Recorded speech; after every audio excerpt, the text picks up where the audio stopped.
এক ছিল গভীর জঙ্গলে, নাম তার সুন্দরবন বন। সেই বনে বাস করত এক বিশাল শক্তিশালী হাতি। সেই জঙ্গলেরই আরেক বাসিন্দা ছিল এক ভয়ঙ্কর সিংহরাজ।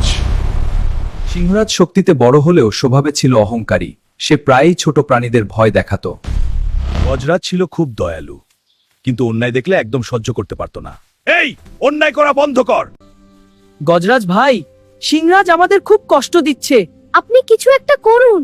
অন্যায় আর নয়, আজই এর শেষ হবে।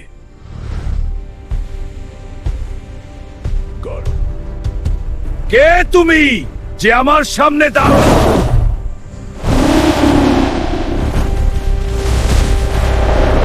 সিংহরাজ যতই গর্জন করুক, গজরাজের শক্তির কাছে সে টিকতে পারল না।